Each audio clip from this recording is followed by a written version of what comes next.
Reading out like I don't know what. 4 minutes early. Yeah. I got too tired on page 37 or 38 of the minutes last night. I never finished them. That's a confession. I got really tired.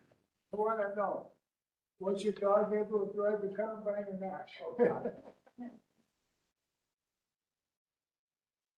I used to have a dog that would lunge at the window every time he saw anything. And if that window ever broke, you know where he would have been in the machine. No way else, you know, it turns off.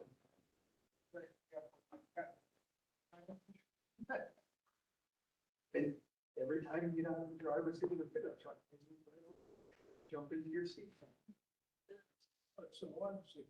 That's fire.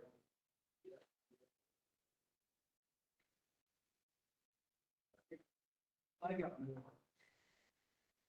You know, I was raised by the kind of parents. Oh, that part of it. Raised by the kind of parents. Feel cringe to have to throw it away.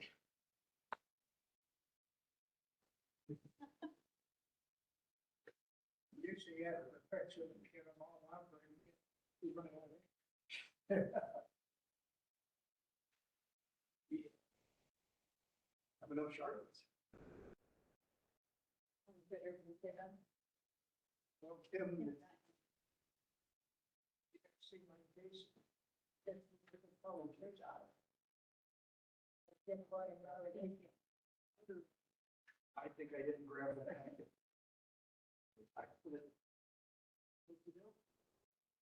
I didn't put the envelope for the meeting in the bag. It was sitting next to her. I put notes on it.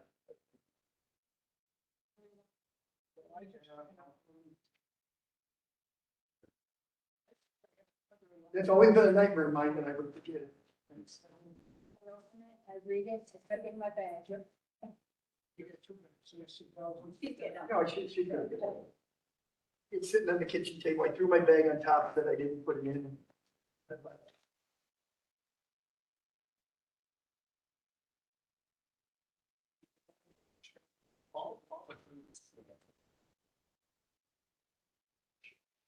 Check the ones.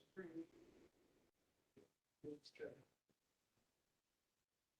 Text extension.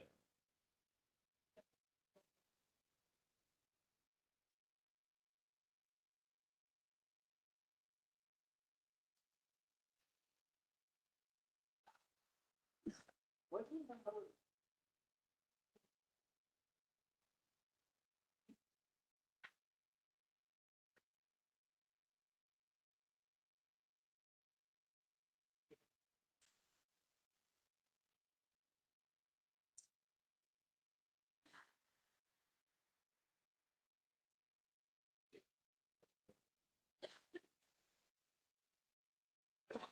But it gets locked this time. Got one that stands.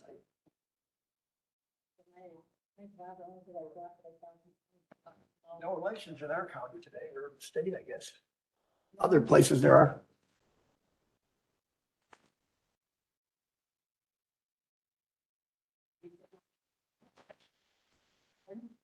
She said, so we were.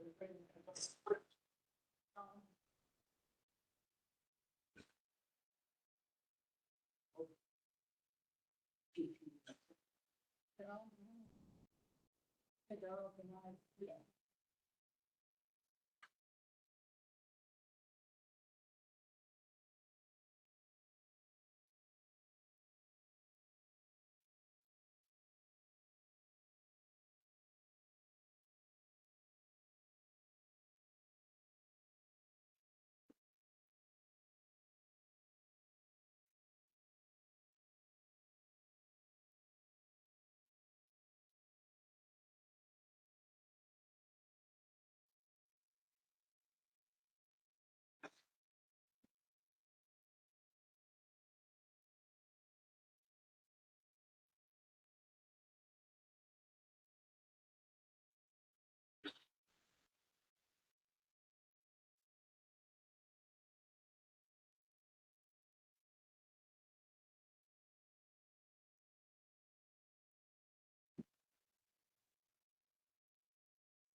Good evening, ladies and gentlemen. This is the Will County Planning and Zoning Commission regular meeting of November 4th. I call this meeting to order. Will everyone please rise for the Pledge of Allegiance? Roger, would you be kind enough to lead us in the pledge? I pledge allegiance to the flag of the United States of America, and to the republic for which it stands, one nation, under God, indivisible, with liberty and justice for all.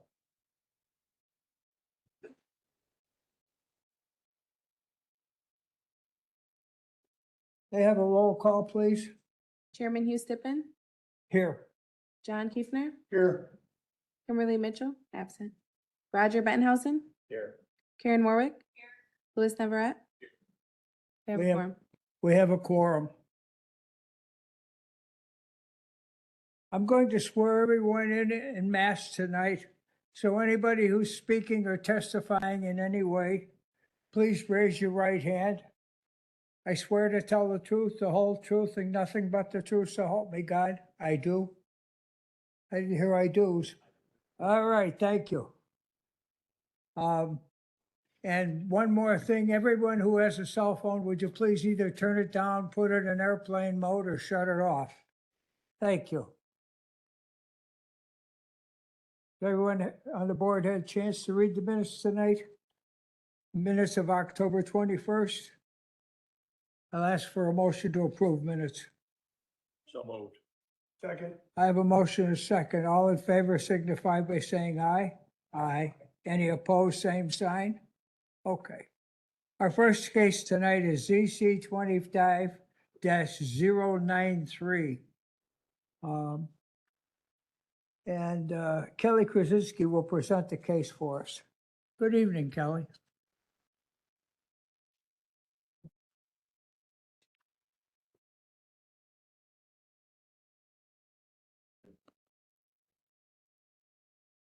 Okay. Okay, so this is ZC 25-093. The owner and applicant are Jeremy and Jennifer Allen. The applicant is requesting a variance for maximum accessory building area. Here the property is shown outlined in yellow. The parcel is located in New Lenox Township in the Banbury subdivision. The lot is currently improved with a single-family residence with an attached garage and a detached garage.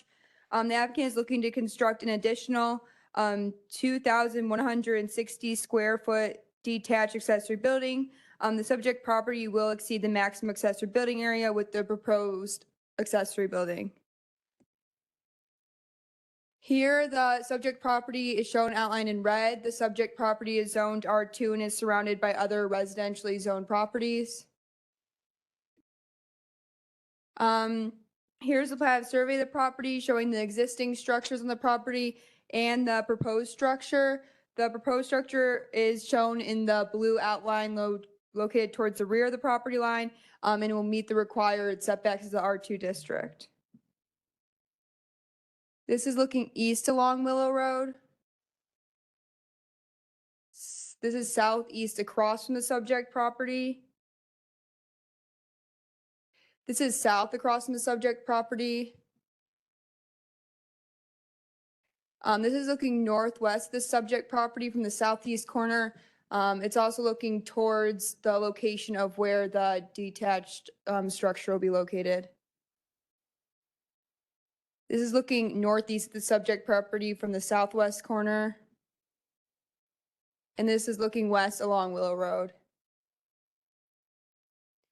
A full analysis of the variance standards and review criteria can be found in the staff report, but for a summary for section 1, staff finds that the owner is not due to unique circumstances since the request is based on personal preference. The property owner intends to construct an additional detached garage for storage, which will result in the property exceeding the permitted accessory building area. Staff also finds that granting of the variance may alter the essential character of the locality. From the site visit and GIS aerial, staff identified several nearby properties that appear to exceed the 1,800 square foot accessory building limit, but only one of these parcels were found to receive a variance. Approving of another variance of similar scale would begin to establish a pattern for larger accessory structures and potentially alter the characters, character of the locality. Sorry. All right, for section 2 for the variance review criteria, staff finds that the physical conditions of the property do not create a hardship as the request stems from convenience rather than a unique site condition. The desire to cede accessory building area is a common request across all residential zoning districts. Lastly, staff finds that the variance will not be detrimental to the public welfare surrounding properties. The proposed structure meets all the required setbacks for the R2 district, and a building permit will be required to ensure compliance with all applicable codes. And then of agencies notified, there were no comments or objections received, but staff is recommending denial for the variance for maximum accessory building area. I'm happy to answer any questions, and I believe the owner and applicant is also here if you have any questions for them. Thank you. I have no questions. Anyone have any questions? No. Thank you very much. Are there any concerned citizens or objectors to this case? There are one, okay. Thank you. Would the applicant please come up or a representative, Jeremy or Jennifer Allen?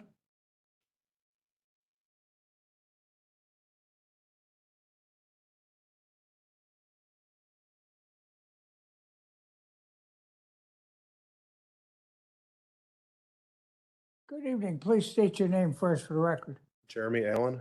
Thank you, sir. Would you explain to the people here why you want to our board, why you want a larger structure than is allowed by the code? Yes, we have a few unique issues, like the house was built in 1960, so the attached garage is quite small. It houses the boiler for the whole house, the water heater, and it houses a modern water filtration system and softener. So we really can't even fit a modern vehicle in there. Okay, I so you can't even put a car in your, I can put a car in there, but not even a compact pickup truck, like Yeah. a Chevy Colorado. And then the detached garage is kind of small, has a very low ceiling height. I couldn't even walk in without ducking. So I can't even park a modern, small pickup truck in there either. have you, and I know that no one wants to talk about this, but have you considered tearing down the small detached garage? And We figured if we could get the variance, we would be open to something like that. Okay, As far as the attached garage, we don't want to change the kind of like the charm of the 1960 house. anyone else on the board have any questions?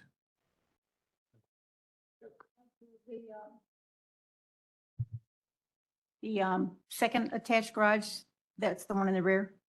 It's detached. It's just a few feet away from the house. Yes. Yeah. And is it a 2-car, 1-car? Technically, it's a 2-car, but not 2 normal sized vehicles.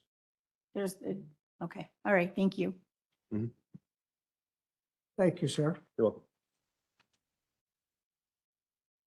Would you take a seat right there and we'll hear for the concerned citizen? Would the concerned citizen come up, please?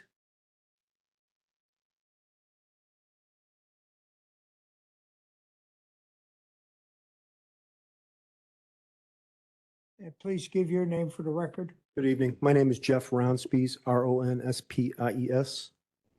I'm a neighbor to the east. I'm also here on behalf of 2 other adjacent neighbors. So I have 3 written objections for your records here today. I'm a little bit reluctant to be here, first of all. I hate to be the guy that, that argues that a neighbor shouldn't be able to do what he wants to do with the property. I hate being in that position. But I have to be because this proposed structure is just so massive, 36 by 60. In this neighborhood, I think you saw the pictures up there. You see we live in kind of a pastoral, wooded, most of the houses are low, our ranches there. There are older houses. I've lived there for 23 years. The other 2 objectioners have lived there in excess of 30 years each. People tend to move in this neighborhood and not move out because we like our elbow room. What we're doing here is essentially taking a 1-acre lot with a single family home, and we're copying and pasting another footprint of a single-family home right in that one. So we're cutting the density of this property, increasing the density by 2. 36 by 60, just to give you a picture of how big that is, that's about the size of 7 full-size cargo containers, the kind that you see being hauled by a semi-truck or on a cargo ship from China. Stack those side by side, 7 of them, and that's the size of this proposed structure. I was counting the ceiling tiles when I was sitting waiting for this. That's larger than the span of this beam over the auditorium here. That's about 55 feet according to the ceiling tiles.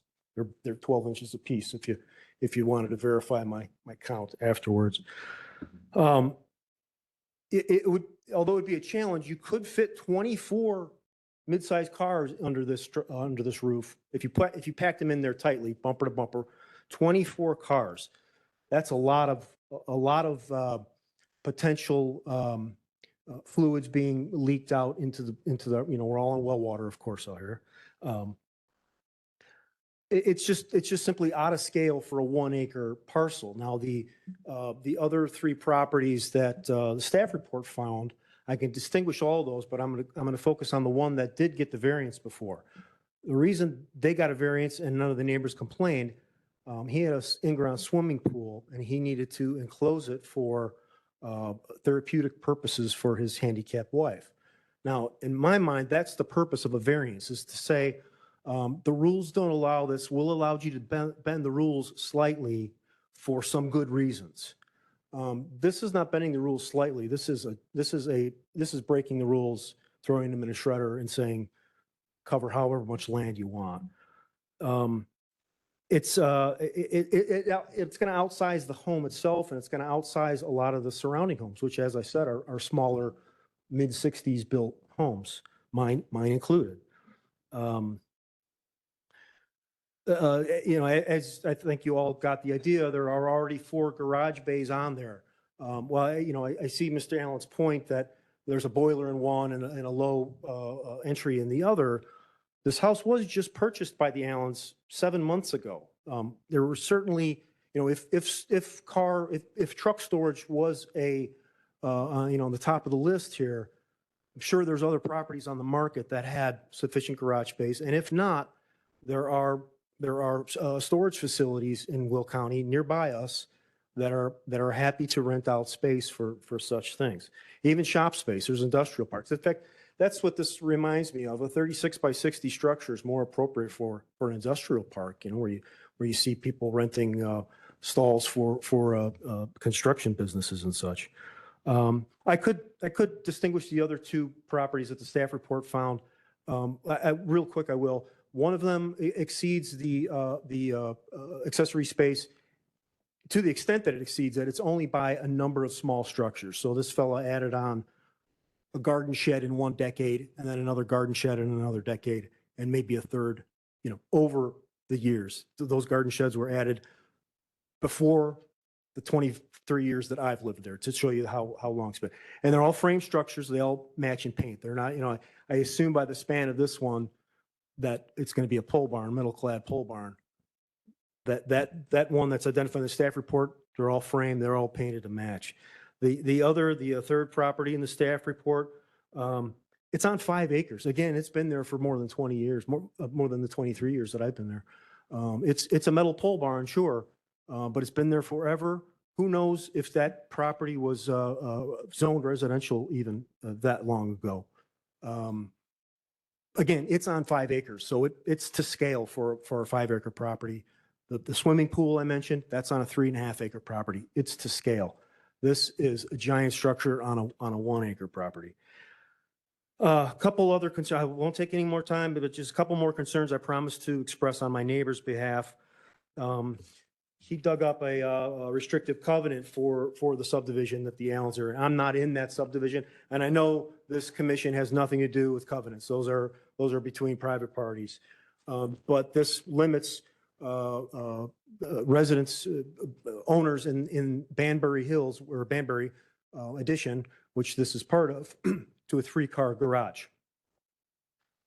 That, although I'm not asking, that might set up a lawsuit, but it won't be me because I'm not in Banbury.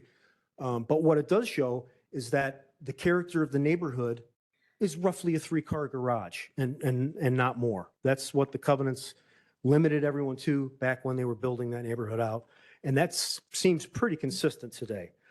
Another concern I promised I'd pass on is the well water. I think I hit that one for you. And then finally, the runoff from the, if this much space is under roof, a 1-inch rain would put 1,360 gallons right on Jerry's yard to the east, right? Because he's up against his set-off line there too. So not too far from this proposed barn. 1,300 gallons is a lot of water running downhill to that house. Lastly, the size of this, although I'm sure the Allens would give assurances that this is not going to be used for commercial purposes, you can't bind the next owners from turning it into a commercial facility to the extent that it's still a lawful use according to the zoning ordinance. It's still, would put a lot of traffic on. You saw the pictures. It's essentially a 1-lane road, no curb and gutter. We've had problems in the past with commercial use of these, storage areas, accessory areas in this neighborhood. One of them included an appliance delivery man who brought the broken stuff back. Illinois EPA, you can find the records from maybe 7 years ago. The fluids were leaking in from old refrigerators and stuff, and air conditioners and things were leaking into the ground. So something this big implies business rather than hobby. And so all the attendant problems worry my other neighbors about that, okay, some businesses are legal, we get that. But with businesses come problems and come ordinance enforcement headaches too. So, but the reason that the one thing I wanted to say here today is it's just completely out of scale. Had this been a more modest suggestion, as you suggested, an addition or a tear down and rebuild of the 2-car garage into something more suited to the vehicles they want to keep in there. If it was a variance nibbling around the edges, changing it from 1,800 to 1,850, whatever it may be, to fit trucks or something, none of the neighbors would have complained, and we probably would have helped out in the barn raising. But this is it's huge, and we ask that you reject the variance. And Thank you for so your I have testimony. these written if you'd like them for the records, and I have the covenant too if you'd They like. go that way for the records. Okay, and I'd like to apologize to the Allens for having to do this, but I'd like to see what you have written from the neighbors. yeah. Because Okay. I wouldn't put much stock in your written word or your spoken word, not saying it's not true, but at least written word. Yeah, and this way we will transfer them right to our staff because Yeah. these go into permanent record that way. Okay, how about the covenant? Do you want this in the record? Yes, sir, that would be fine. We will be more than happy to take that if you don't mind. Thank you.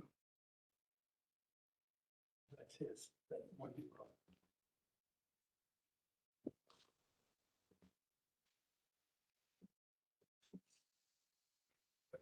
They're not required by law to state where they live, but to me, it means a lot more. We've had cases where somebody from out of the county came to object to something, and that doesn't mean as much to me as the actual neighbor.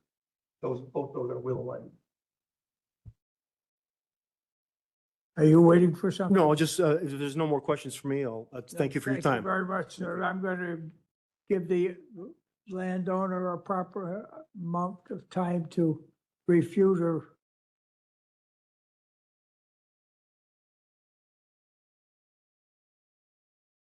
I don't have much to refute. As I did say, I would be open to getting rid of the detached garage. I know it is asking for a lot of space, and I understand the concerns about how many vehicles you could fit in it, but we're not running a junkyard. We have some antique vehicles, nothing leaks fluids.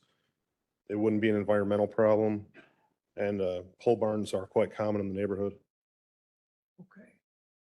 Just the size of your pole barn is what is, Jude, let's see. The size of your pole barn is what has the concern of everyone. Because our zoning ordinances say you're allowed 1,800 square feet. You're, what are you? 1,349 square feet above that. understandable. So, And as far as the structure itself being obnoxious, in the engineered site plan, we did propose only a 12-foot wall instead of a 16-foot that pole barns have standard. So we didn't want it towering over and ruining the look of the neighborhood. okay.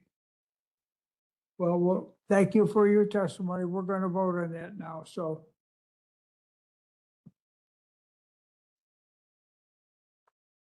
On case number ZC 25 093 / V 25 130, I would request a motion. Mr. Chairman, case EC -25 093 for variance 25-130, a variance for maximum accessory building area of 1,800 square feet to 3,149. Second.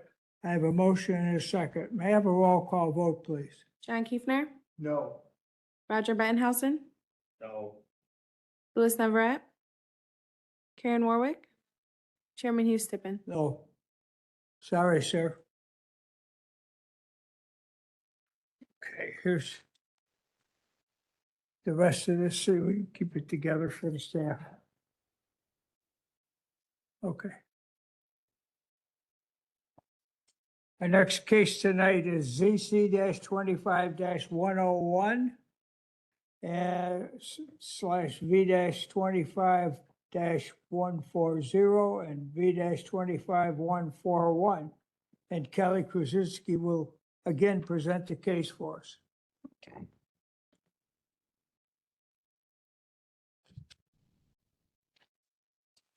Okay, so this is ZC 20-25-101.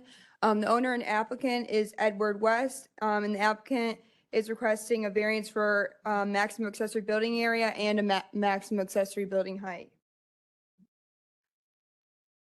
Here, the property is outlined in yellow. The parcel is in Troy Township as part of our Cobblestone Crossing subdivision. The lot is currently approved as a single-family residence with an attached garage and a shed. The applicant constructed a 1,500 square foot detached accessory building without obtaining a permit.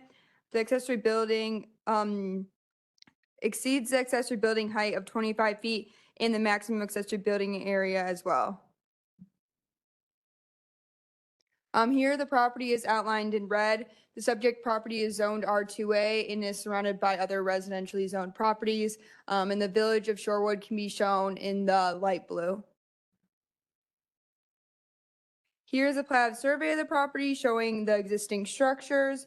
The structure was constructed without a permit and can be shown outlined in red. A portion of the structure was constructed on a neighboring property to the east. The applicant purchased that portion of the neighboring property in July of 2025. I forgot to outline it, but it can kind of be shown on that triangle to the right of the screen. Since this purchase, the structure is now located along the eastern property line and complies with the required setbacks for the R2A zoning district. This is the view looking northwest at the residence and detached garage. This is looking at the subject property, at the accessory structure and the neighboring accessory structure. This is looking northeast at the eastern adjacent parcel. This is looking east along or from Colleen Court. This is looking southeast across from the subject property. This is looking south along Colleen Court. This is looking southwest from Colleen Court.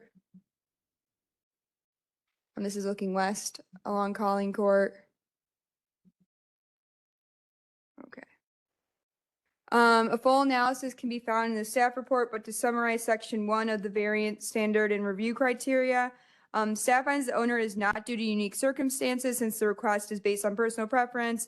The applicant began constructing an accessory structure without a permit and is now seeking to bring it into compliance. Lack of knowledge of the regulations and ordinances does not create a hardship.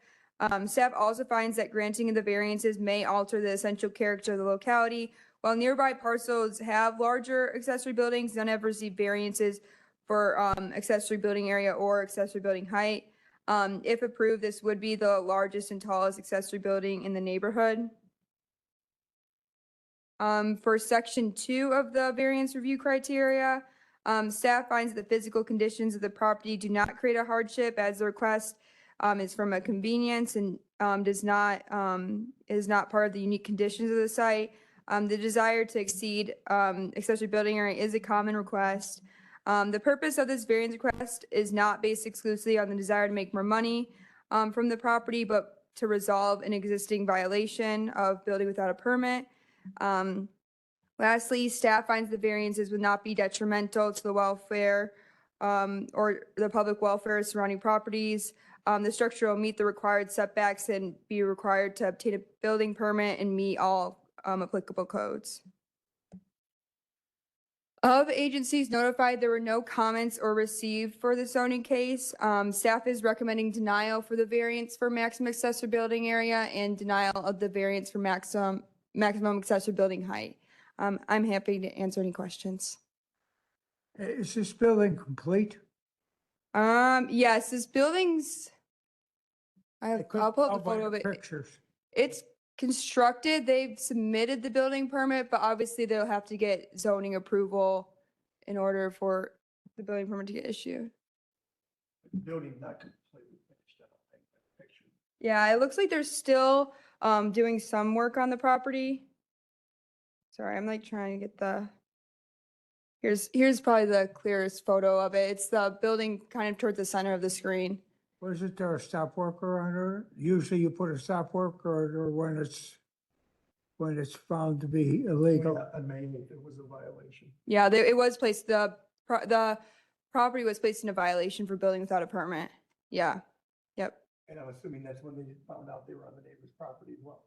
Yes, because shortly after, that's when they purchased the property. And then they submitted the building permit right after that too, so.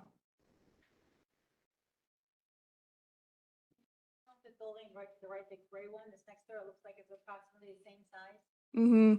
It does look like it's approximately the same size, but they did not receive any variances for it. Yeah. So you don't know if that was in compliance. But it does look similar to that. Based on GIS aerials, it does look like it's smaller, but visually from here, they look similar in size. But it's not the only building on that property too. Which doesn't matter, we're not talking about that tract. Yeah.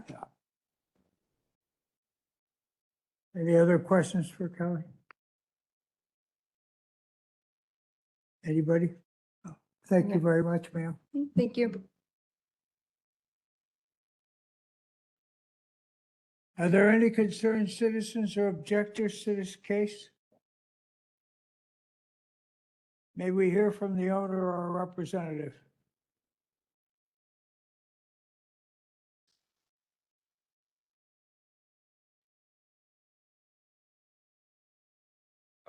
Edward West, owner. Okay, sir. So on the issue of building without a permit, I'm not going to use ignorance as bliss, but it was basically a breakdown of communication between myself and the GC. The GC thought I was the one pulling the permit. I thought the GC was the one pulling the permit. I'm a pretty brazen dude. I'm not brazen enough to build a 1,500 square foot building, without that stuff. I own an electric company, so I know how those processes go. And both of us could have asked more questions on that front. And it is what it is. I'm here trying to make it right now. And then as far as like building on the land, the actual pin that we had when we bought this house, so the little thing that they put in the ground, it was all the way over in this corner. When we actually got the site survey done, it was over 46 feet away. So when they came out and they staked out our property for it, that's where that pin was in the ground. The actual property line though it was nowhere near that. So you have recourse to go back and sue the surveyors, but that doesn't help you at this point. no, it doesn't help me at this point whatsoever. So, Sounds like that neighbor was pretty agreeable in the long run.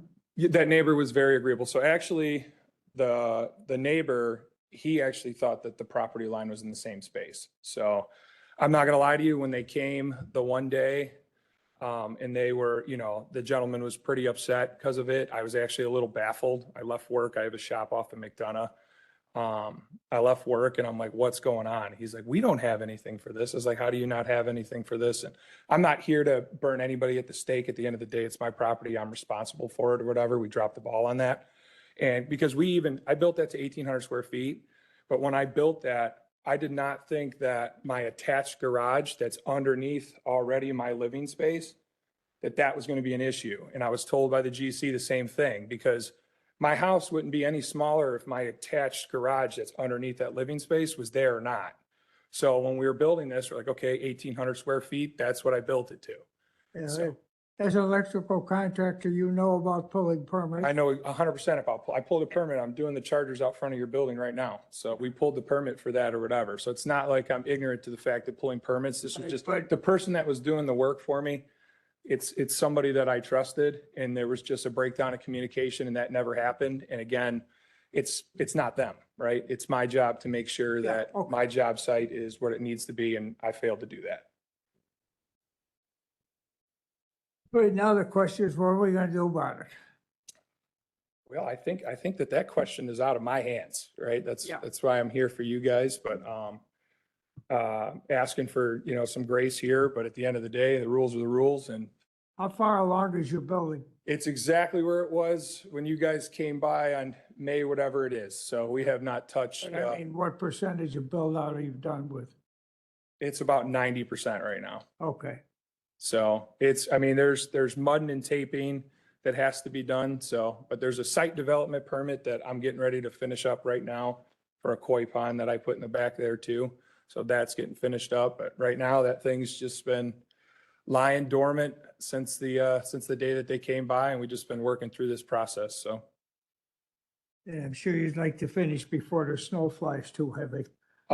yes, I would like to finish before the snow flies too heavy. Okay, Like the previous case, doesn't appear you have anybody objecting. Your neighbor that's next door is working with it. And unlike the previous case, if you look at the pictures that we see, the neighbor's building, your building, they kind of blend, they kind of match the house. You're not putting up a metal pole barn structure. That may be one of the reasons that you don't have neighbors here complaining, so it does blend, even though the staff report does say it may alter the.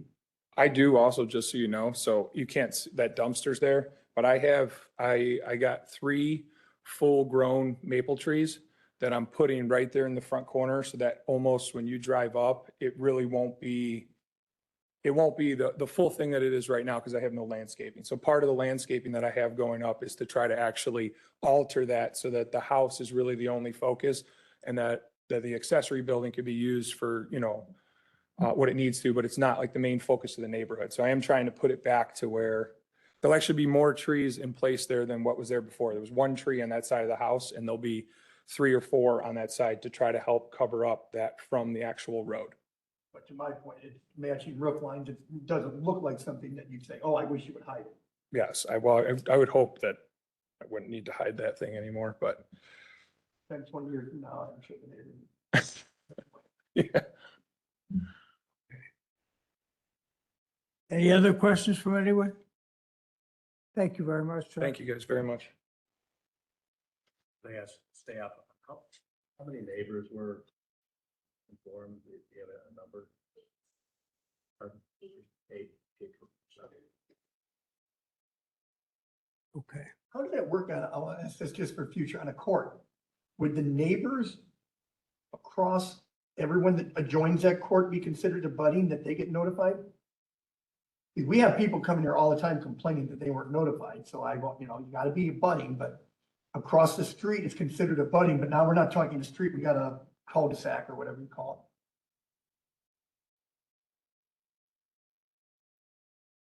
I would assume. Yeah, it. Looks like they were probably notified too then. yeah, it was, so it's the 2 on the back here, and then, yeah, everyone around the cul-de-sac, and then that one on the front across Schubert, if I pronounced that right. Okay, they're considered abutting because of the Yeah. shape of the. Proximity and the shape. You notice every piece of property in that court is shaped differently too. On case ZC 25 101/V 25 140 and V 25 141, I will solicit a motion, please. The case you just mentioned, 101, variance 25-140, approval of variance for maximum accessory building area from 1,800 square feet to 2,787 square feet. John Kiefner, May I have a roll call? Yeah. John Kiefner, Yes. Roger Banhausen, Yes. Louis Navarette, Karen Warwick, Chairman Hugh Stippen. Yes. In case 101, variance 25-141, approval of a variance for maximum accessory building height from 25 feet to 28 feet. Second. John Kiefner, Yes. Roger Banhausen, Yes. Louis Navarette, Karen Warwick, Chairman Hugh Stippen. Yes. Passes. All right, sir. You've skated past the problems. So. Yeah, the canceled demolition crew. Our next case tonight is ZC 25 102/V 25 142. And Marguerite Kenny will be the presenter.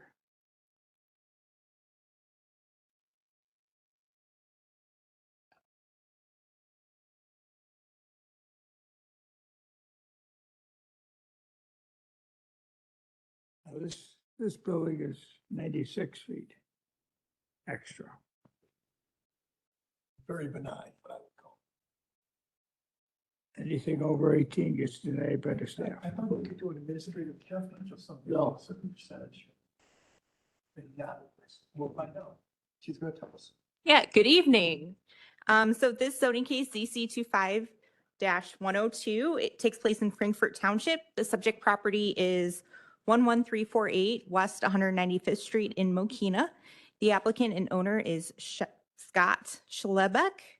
And the owner, as you were hinting at, Commissioner Kiefner, previously applied for an administrative adjustment as the request is within 10% of the requirements, but it was for a slightly smaller footprint.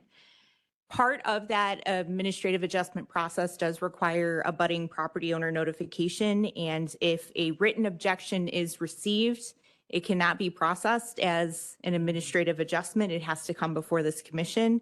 So the applicant revised his request. He is requesting 1,596 square feet as a true variance and is coming before you for that request.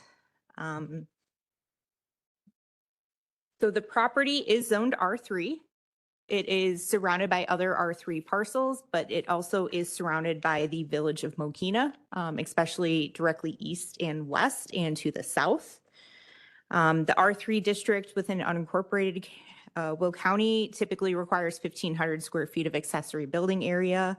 On the subject property, they have the proposed new garage would bring them up to 1,596 square feet. So you mentioned it's about 96 square feet more than what the limit is allowing. The R2 district, which is the two properties on either side of the subject property within the village of Mokina, is zoned R2, which is pretty much the equivalent of what our R3 district is. So looking at the subject property, it's lot 253 in Robert Bartlett Sunny Acres subdivision. The Mokina Intermediate School is directly south of the property. It does fall within the village of Mokina's facility planning area. So at some point it may end up in the village of Mokina per annexation. The property gently has a slope to the northwest. The single-family residence was built in 1952, and the attached two-car garage is about 396 square feet. You can see the driveway in the aerial that connects it to 195th Street to the south. The existing shed, which is on the right-hand side of the property, which is hard to see from the aerials, is proposed to be removed. It's about 500 square feet. and they have applied for the demolition permit for that structure. So the Plata survey, you can see the proposed detached structure in the rear of the property. It has the X through it. The red outline box is the proposed pole building. They are proposing a 40 by 30 square or 30-foot new detached garage, and have applied for the building permit. It has not been constructed yet. There are other properties in this area that have both attached and detached garages. So the properties that are outlined in yellow are those properties. And then the subject property is outlined in blue. So just looking at a couple photos, this is looking at the subject property, looking at the attached garage, looking at that proposed shed that will be removed, looking at the proposed location of the new pole building,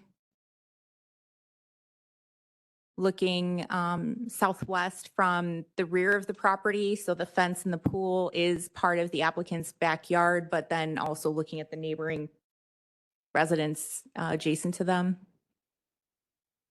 And then this is looking to the east on the adjacent neighbor at their backyard and towards 195th Street. Looking along to the west along 195th Street, and then looking east. So the criteria by which variances are evaluated upon are shown on the screen for section 1. The in-depth analysis is in the staff report, but to briefly summarize, staff did not find a plight of unique circumstance to the owner. You've seen several requests before you tonight regarding exceeding the maximum accessory building area. And this is a common request across all residential districts. And staff finds that if the variance, if it's granted, would likely not alter the character of the area. As mentioned, there were quite a few residences that have both attached, detached garages, as well as one that appears to have exceeded the 1,800 square foot requirement.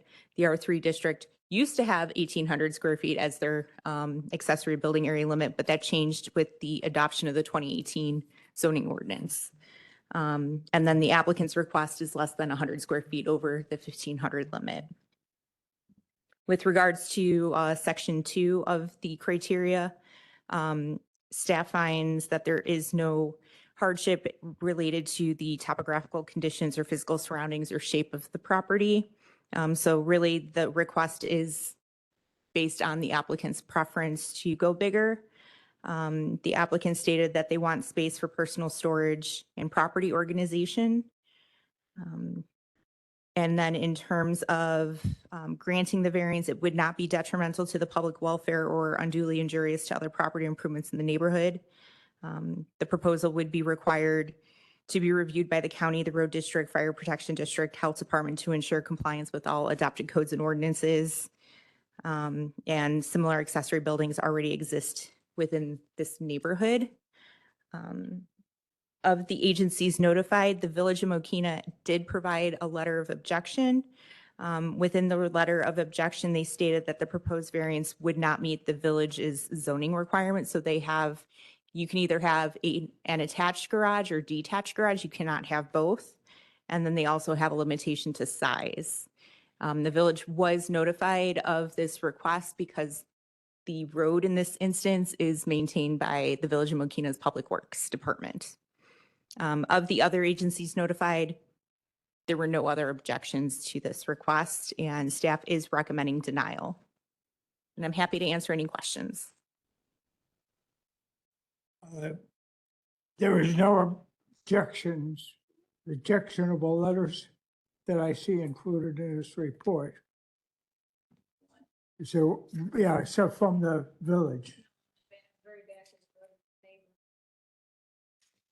This is the one when you sent out the notice to the administrator. Okay, yes. I see Correct, it. and that was provided from the Village of Mokena as Yeah. part of their objection. Okay. I didn't turn over the last page. Shame on me. I apologize.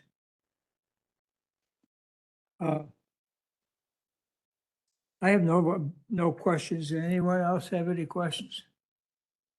I believe the applicant is here too, if you would like any questions with Yes. them. We will call the applicant up and we'll check. Thank you very much. Is there any concerned citizens or objectors to this case here tonight? If there are not, may I hear from the applicant?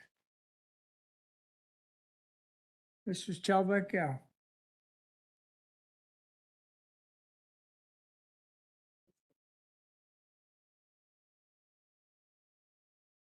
Good evening, sir. Would you please give your name for the records? Scott Shelbeck. Um, I see that you did get a letter of objection, which I missed because it's printed on the very, and I didn't turn over the very last page of the report. Yes. Shame on me. Anyway, I quickly scanned it. And we have no other objectors. How are you, proposing to go forward with this? Seeing as you're just slightly 96 square feet over Yes. the. So the main reason is because the original size, 30 by 40, which when I moved in 2001, was not an issue. Since I moved in, I was not able to build this building. Now I feel that I can. And in the 24 years that have gone by, some of my neighbors have incorporated into the village. Yes, I saw. I have not, because I wanted to build this building.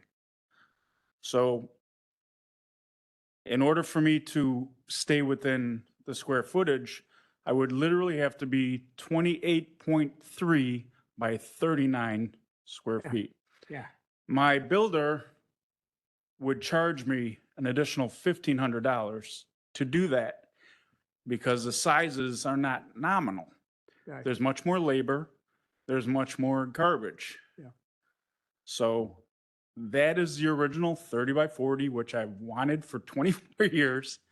And now I think I can do it. I have one neighbor that decided I should not. And in my opinion, the reason why he feels I should not is because I will be blocking his view from his back window. My opinion. He objected, saying that I was gonna poison the ground. I was gonna make too much noise. On my property, I have walnut trees, peach trees, pear trees, gardens. I have no interest in poisoning my own ground. Yes, yes. I'm also on well water. I have no interest in poisoning my own well water. This building is needed because I have a new driver and I have two twins that are about to start driving next year. I'm going to run out of room. Yeah. I'm asking for this building so I can accommodate me and my new drivers. With your cars inside. Yes. Yes. Preferably. And one more thing, I'm also a construction worker. My van stays in front of my house. At any given time, there can be $10,000 in tools in this van. Yeah. I've had 3 attempted break-ins on my van.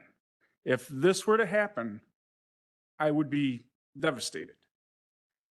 So I'm trying to put this van in a secure place.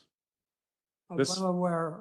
I was an Yes. electrical contractor with multiple. Then you trucks understand, and I- yes. And It would be devastating if I lost all my tools. Okay, so you gave the size of the pole barn guy, obviously shrinking it from the cookie cutter size. Yes. Now, it's gonna cost money. Yes, I'd assume you'd probably do something if you're doing 30 by 40, you just make it 30 by 36.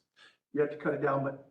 If we turned you down, you could still build it 30 by 36 and you don't even need to talk, your neighbor The- has no way to the- stop them, correct? the 36 would cause a problem because I don't have the depth to put 2 cars in. No, but you could.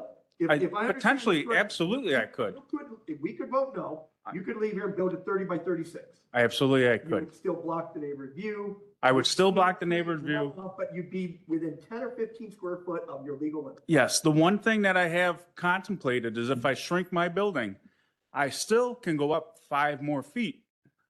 I don't want to go up 5 more feet. I want to stay low. I don't want to be a bad neighbor by putting this giant building up. If I can keep that 30 by 40, I can keep my ceiling height low, my peak low.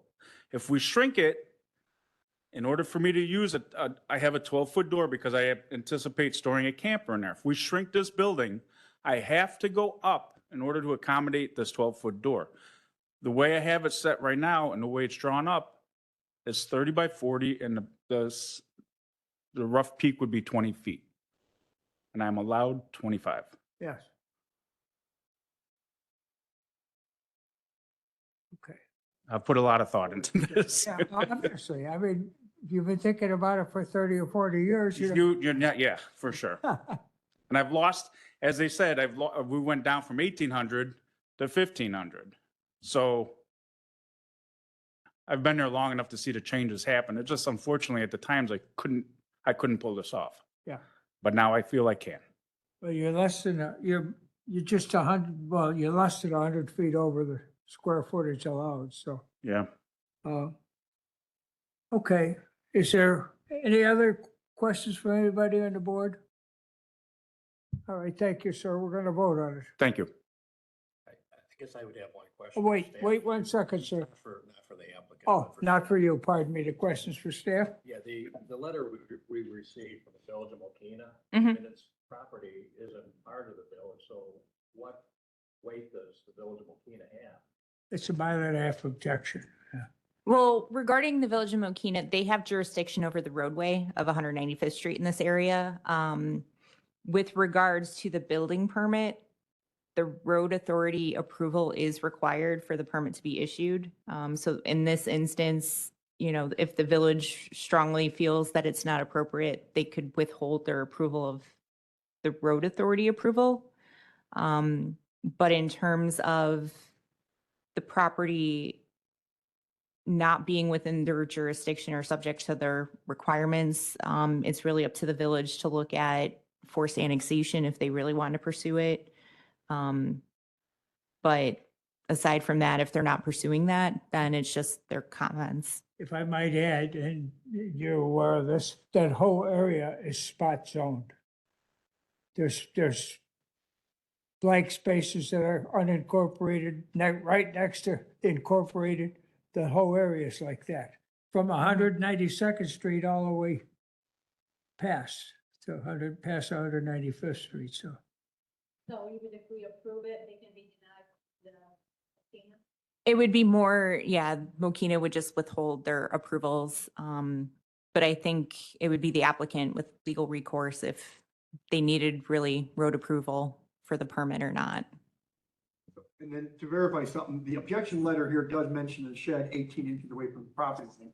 They will actually be removing that. There no longer will be a piece of, and they will now be in compliance with the appropriate setback. Well, in terms of R3, their required setbacks for our R3 district is 10 feet from property lines. But So, the shed will no longer be 18 inches away. It would be- correct. They, By them removing it, they would be compliant on that side. it would resolve the one complaint that the person had in this letter, Mhm. technically. And that shed's actually closer, I believe, to that particular property owner as well. Well, case number ZC 25-102/V-25-142. I would entertain a motion, please. Mr. Chairman, make a motion to approve case number ZC 25-102 with the variance 25142 for a variance for maximum accessory building area of 1,500 square feet to 1,596 square feet. I have a motion. Second. I have a motion and a second. May I have a roll call? John Kiefner, Yes. Roger Bettenhausen, Yes. Louis Navarette, Karen Warwick, Chairman Hugh Stippen. Yes. Pass. All right, sir.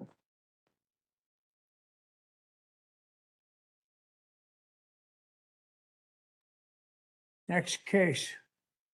ZC 25-105/V-25-143. Marguerite Kenny will present the case. And it takes place in Naperville and Woodington Lane.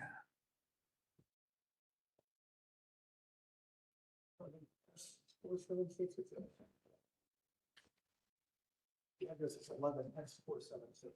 Yeah, So this zoning case, ZC 25-105, is in Wheatland Township. The address is 11 South 476 Whittington Lane in Naperville. Naperville sometimes has awkward addresses, such as this. So the applicant and owner are John and Catherine Palermo. On July of this year, the applicant applied for a building permit to install an 8-foot by 12-foot shed on the property. They submitted site plans showing the sheds located on the north side of the house, 6 feet from the northern property line. So in order for zoning to be able to approve this particular property, they do need a variance to allow that 6 feet encroachment for this northern property line to place the proposed shed as shown.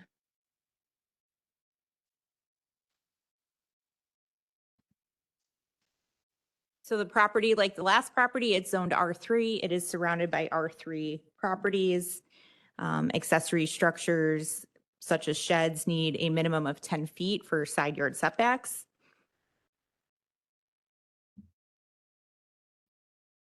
And then looking at the subject property, it is lot 131 in Wheatland South, unit number 4 subdivision. So it lies within the Naperville facility planning area. There are no wetlands or flood zones on this property that would necessitate putting a shed into a setback.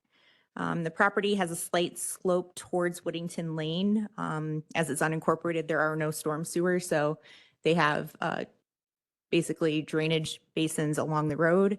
The subdivision features mature trees and established single-family residences. And you can see from the aerials, the property is improved with a split-level single-family residence that includes an attached 2-car garage, and then it accesses Whittington Lane via a driveway. So looking at the Plata survey on the screen, you can see on the bottom, there's a red X. The property used to have a shed a little bit larger than I believe what is proposed, or about the same size. That was actually on the property line, but they removed that a couple years ago, and now they are proposing to put a new shed 6 feet along that northern property line. Based on the Plata survey, it looks like the attached garage is only 9.48 feet from the southern property line. The home was constructed in 1977, and at which time the property was zoned agricultural. Then in 1978, as part of the countywide comprehensive rezoning, it was rezoned to R3. That's when the setbacks provisions really started to apply. So the house is considered legal nonconforming with respect to the current setback standards. However, the shed being brand new, it's got to meet the 10-foot setback. And so they are here making that request. The aerial on the screen also shows 2 other parcels in the immediate vicinity that show structures encroaching into setbacks. So the property directly west of them has a shed almost on the property line. You can kind of see with the screen a little white speck in the corner up here where the cursor is circling. And that's a shed that looks to be encroaching into side and rear setbacks. And then the house at 11 South 520 looks like it's also encroaching into a side yard setback. So again, this area is an older subdivision within Naperville. Based on the lots and the houses, it's common for the setback encroachments along the side property lines. So just looking at some views of the property, this is looking west at the subject property. This is looking towards the proposed shed, which would be behind the fence. And you can see the trees will probably do a natural screening of the proposed shed. This is looking north along Whittington Lane. Looking east across Whittington, and then looking south. So similarly to the other variances, the criteria are on the screen. To briefly summarize, staff did not find any unique circumstances in this instance. The applicant commented that they wish to maximize their backyard space by placing the shed closer to the northern property line and in an area where, again, based on personal preference, it would allow them to enjoy most of their backyard. but it's not based on any physical constraint of the property. Staff finds if the variance is granted, it would not likely alter the essential character of the area. As mentioned, the proposed location, you have that solid fence and screened by the mature trees along the property lines in that area will naturally screen that shed, as well as the other properties in the area that are already encroaching into setbacks. So in terms of the proposed location, it would not be altering, the character in that aspect. However, in terms of criteria number 2, staff did not find a hardship with regards to topographical conditions, shape of the property, or anything that would trigger that hardship. There is adequate space to put the shed to meet a 10-foot setback requirement. And the request is based on convenience and not particularly a hardship. Again, in terms of the setback, it could be generally applicable to other R3 properties. Staff finds the purpose of the variance is not based upon a desire to make money. It's really just the applicant looking to maximize the use of his property. And in terms of impacting the neighbors, in terms of increase the danger of fire or otherwise public safety or injurious to other property improvements in the neighborhood, staff found that these would likely be negligible impacts if approved. So staff is recommending denial of the variance for the setback of the agencies notified, none objected. And I'm happy to answer any questions. I have no questions. Anyone have any questions? I do believe the applicant is here too, if you have any questions for We them. will ask the applicant to come up. Thank you very much. Are there any concerned citizens or objectors to this case here tonight? There are not. Okay. May I hear from the applicant?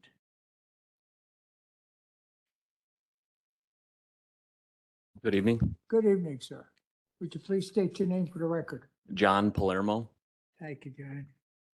I do have some words typed here if you don't mind giving me a few minutes here. No. So You're up at bat. Go ahead. thank you. Our decision to apply for this variance was based on several factors. So we initially wanted to construct a shed in the south side of our lot at that same location as our old shed, but this time with a concrete pad, and it had a dirt foundation before, but we wanted a more solid surface for that. So during the permit inquiries for the concrete work, we were informed by staff at Wheatland Township that the side setback was 5 feet, which would not be feasible for us in this initial location due to limited space between our home and the property line. Ignoring that 5 feet, we know now is not an accurate indication. Just for a moment, we switched focus to other areas, right? Because we were knowing it's even 10 feet wasn't even going to be feasible. So naturally, we would never put a shed in the front yard. The west and south side of our backyard was eliminated because it actually has our septic field in it. So we don't want to construct any buildings over that. And then the northwest side of our property actually has utility boxes there. And then the whole entire west side has a 10-foot utility easement. That would be the rear of our property if you were facing, if you were looking at it. So the remaining locations that we were trying to figure out after we eliminated those was like the center/middle of the backyard. On the north side, or the currently proposed location on the side of our house that we have right now. So while the proposed location is a personal preference between the locations that weren't eliminated, the functional utility and future marketability of the home were our concerns as well, because the location towards that center middle is just not usually a typical place where you'd see a shed or a building be sitting there. And then the proposed location closer to the property line also felt best for us because there's minimal usable space between the property line of our home, between our home and that north property line. That side of our home actually houses our sump pump, our radon mitigation system, and our gas line. And then right next to that is a walkway that leads to our fence gate. And then in between that, the previous owner actually had a drainage tile installed with a pop-up emitter, because what we were told, there was water that would accumulate near the foundation, so they needed to redirect it somehow. So that is also there. So then we're left with that space that we have proposed to do this. So, and so from there, based on our assessments, we had a concrete pad poured in the sited location back in July for $2,400. To our surprise, during the shed permit process, right, we found that 5 feet was not the side, that was the rear. And at the end of the day, though, regardless of what the township said, we take full responsibility for this error. It truly was an honest mistake. And because of the reasons cited, we still stand by the location because of just all the dynamics of our yard and the usable space. And then just in addition to those stated reasons, I know the staff mentioned a handful of favorable and neutral impacts that we've, in summary, do confirm that, there shouldn't be an adverse impact to our parcel, neighboring parcel, the community itself. It will be screened by that privacy fence you did see. And these are very common in our subdivision as well, with two being so close, you can see them in the aerial photos we saw. And then just to close, I'd like to close by actually offering 2 amendments to the request if needed. Because based on the actual size of the concrete pad and the proposed shed, the pad is actually larger than the shed itself. So my idea is that I'd have some additional space around my building, concrete space. But because of that, I can actually construct the shed further away from the property line if I could not get the 6 feet. So to give you an example, if the shed was built at the northernmost edge of my concrete pad that's there, that would be 6 feet. I can pull it a little bit further away, be at 7. I can pull it even further away to be at 8. But ultimately, the intent with the 6 foot was to be able to utilize that entire concrete pad if we poured if needed. Our hope is that it would be approved at that amount based on the merits we covered. But if not, we definitely wanted to offer these amendments at alternate options for consideration. I have one question. Have you discussed the placement of the shed with your neighbor whose property you're encroaching? Yes, yeah, Shavana, actually, the neighbor north of us, yes, we've already spoken to them several times. We have a close relationship. So she actually granted me approval to trim part of her tree that was actually going to obstruct the installation of it. So, yeah, and I was actually, we had the fence was a recent install too that required, working with her as well, trimming some trees. So, yeah, we were in contact with this neighbor and they are aware of what our intention is. Okay, that's the only question I have. Does Okay. anyone else have questions? And it appears they did not submit any objections that I'm here to object. No. Okay, thank you very much. Thank you for your time. Mr. Chairman, if you're ready. I am ready, sir. 25-105, B 25-143. Approval of variance for minimum side yard setback, north side from 10 feet to 6 feet. Second. I have a motion and a second. May I have a roll call, please? John Kiefner, Yes. Roger Bettenhausen, Yes. Louis Neverett, Yes. Karen Warwick, Chairman Hugh Stippen. Yes. Passes. Okay, so you're approved. Next case ZC 25-106/M-25-017. Jesus Presento will present this case for us. And this case is in the Wilmington Peatone Road and Peatone area.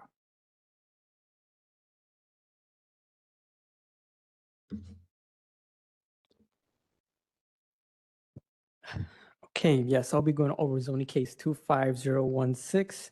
The owner of the property is Doris J. Robbins Revocable Trust. The attorney is Edward Sharkey of Sharkey and Conroy PC. So the property owner is requesting a map amendment to divide the farmhouse residence from the rest of the farmland. Here we have a quick area view of the subject property. So the area outlined in dash red is a portion of property that will be divided and rezoned. The area shown in solid blue is the remaining parcel. The division of the parcel will create a 1.75 acre parcel that will contain the home, as mentioned before. If the map amendment is approved, the parcel will meet the R1 zoning lot regulations. The property owner does intend to sell the newly created parcel to an interested party that will contain the home. The creation of a parcel that does not meet any of the 10 Illinois Plat Act exemptions and are under 5 acres in size requires approval of a minor subdivision. The map amendment would be needed for zoning to actually sign the subdivision plat. The property owner intends to move forward with applying for a minor subdivision after pursuing the map amendment. Here we have a plat of surveys, a little hard to read, but it's kind of a zoomed in screenshot showing the 1.75 acre parcel. Here we have a few pictures of the property. First, the view looking north at the existing home. Here we have the view looking northeast at the adjacent property. Here we have the view looking northwest at the adjacent property. Here we have the view looking south at the adjacent property across Wilmington Peatone Road. Here we have the view looking east down Wilmington Peatone Road. And finally, the view looking west down Wilmington Peatone Road. How did you get two pictures of Wilmington Peatone Road with no traffic? It's a super highway. Yeah, I was lucky that day. It never happens when I'm on there with farm equipment. So I'll be good. This is the map amendment review criteria. So full analysis can be found in the staff report. But to summarize, within a mile radius of the subject property, uses include agricultural and residential. Staff finds that the predominant use within the general area is agricultural. Within a mile radius of the subject property, zoning classifications include A1 and E2. Staff finds the predominant zoning district is A1. It is in staff's professional opinion that the proposed zoning change will not be compatible with the existing zoning districts in the general area. If the map amendment is approved, the parcel will be the only R1 zoning district within the general area. Now, staff also finds that the trend of development in the general area is towards the state residential, which would be our E1 and E2 zoning districts.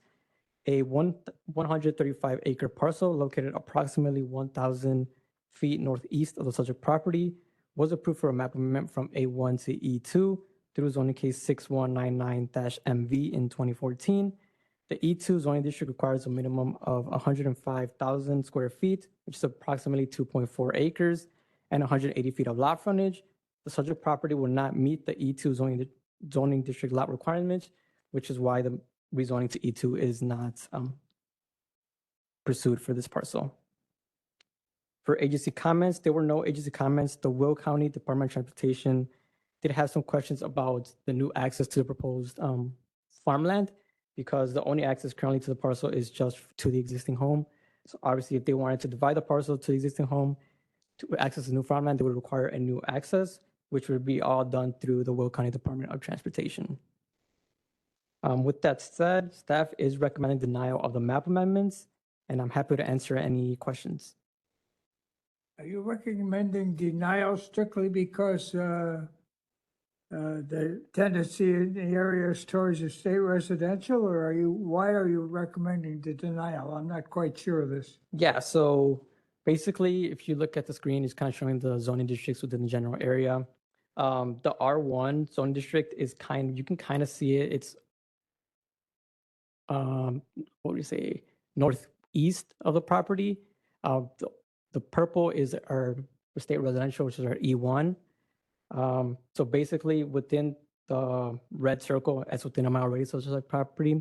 So as you can see, there is no R1 zone district in that circle. That's kind of what I base my denial of.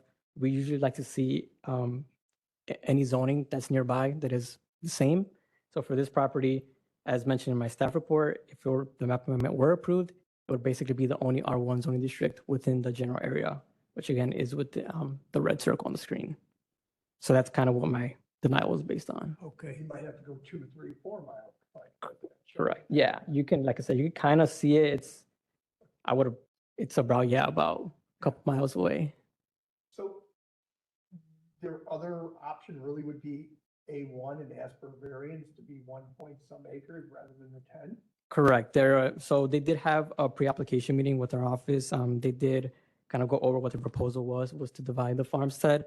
And in that, they were given the option of either rezoning to R1 or request variances, as you mentioned, for A1 for area and frontage as well. Which probably would receive a staff recommendation of not denial as well, correct? We would have to look at the criteria while reviewing it. So we would have to. They could pin it down that easy. Does Yeah. does the splitting of the parcel, have any bearing there because the owner has passed away, and so, the family obviously doesn't want to keep, I shouldn't say this, they can speak for themselves, but yes. So you would have to look at the criteria. But Yes. since you weren't charged with that, you didn't know. Yes. Thank you. Any other questions for Jesus? Thank you, Jesus. Thank you. Are there any concerned citizens or objectors to this case here tonight? There are none, okay. May I hear from the owner or agent?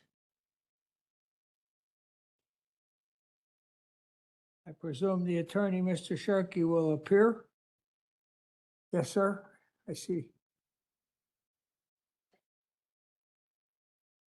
Good evening, sir. Good evening. My name's Edward Sharkey. I'm here on behalf of the petitioner, which is Debbie Robbins, who is one of the trustees of the Doris Robbins Trust. Yes. And the reason we're here, obviously, you've heard from Jesus to indicate why we're here. A little history of the property is that it was originally 40 acres, and 10 of the acres were siphoned off or sold a while ago to one of her sons. And she retained the other 30 acres, which we have. She lived in the house. That's Doris, that is, and she's since passed away. So we're trying to not keep the house because it's of no use in the sense that nobody needs to live there. Yeah. The property is still being farmed by another son who lives in an adjoining property. So there is access to the rear property by that. And there's also a consideration of an easement that we may keep in order to get to the back area if we were to sell the house off. We hadn't decided that yet. So that's kind of a little bit of the history of it. As far as that goes, the other point I wanted to make is that to get the proper zoning, we thought R1 would need the least amount of variances versus anything else. Equestrian, it's a lot smaller size than an equestrian zoning. So we thought the R1 would be the most logical. If the zoning isn't changed, then it leaves the owner with the option of either keeping the property as it is or selling it off the house with 10 acres of farmland that they're farming actually at this point. And pragmatically speaking, I kind of say, if you kind of look at the old adage, if it looks like a duck, it walks like a duck and quacks like a duck, it's probably a duck. And this house has been a residence, and it looks like a residence. And if someone were to drive by the property, they wouldn't know if it's zoned A1 or R1 down the road, in the future.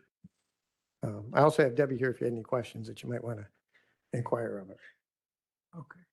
Do we any questions? Would ask, did the township of Wilton ask you to present anything to them? No, No. no, I Because talked, previously, we had a case in Wilton Township and they provided input. I did run into Jody Thatcher and talked to her, and she said they had discussed it and they had no problem with it. That's perfect. Well, The only problem with verbal assurances is sometimes you get caught well, yes, and because they have to back up their assurances in court then sometimes. yeah, well, that's what she told me. I can't. Yes, wasn't I at the understand. meeting, so I don't know what was said, but that's what I was told. And I know you're under oath, so we have no problem. Okay, I would not lie. And if there's no other questions, thank you. Thank you. Thank you.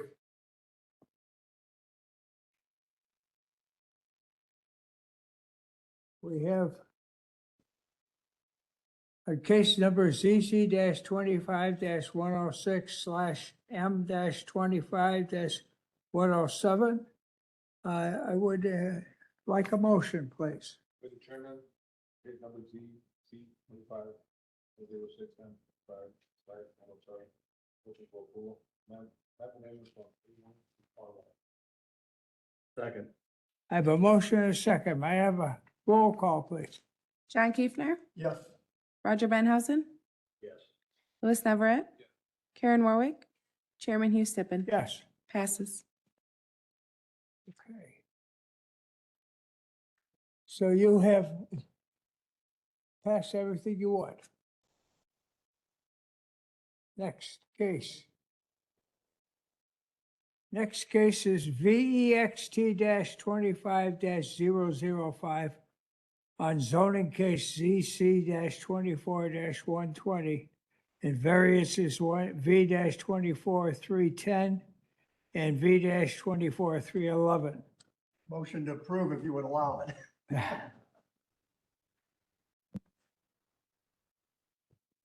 If you want, you can take the vote. If you want me to give you a brief rundown, I can do that as well.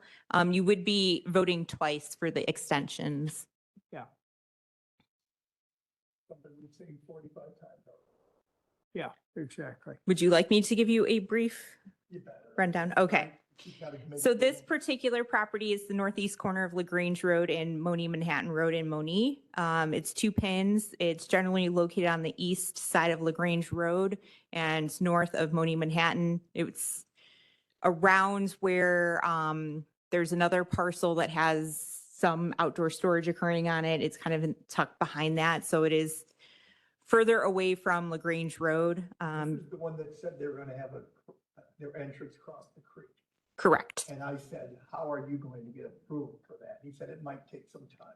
Yes. So this one, you approved both variances back in March of this year. So the applicant has not yet applied for a permit because they are probably working through all that with due diligence. But they are recognizing that with the end of the season, them trying to establish the native pollinators on site, they're waiting for the ideal conditions, luckily, most likely next spring to establish, where they have until March of 2027 to establish the special use. So they're here requesting, their first extensions for these two variances. And if approved, their expiration date would be extended to August 31st of next year.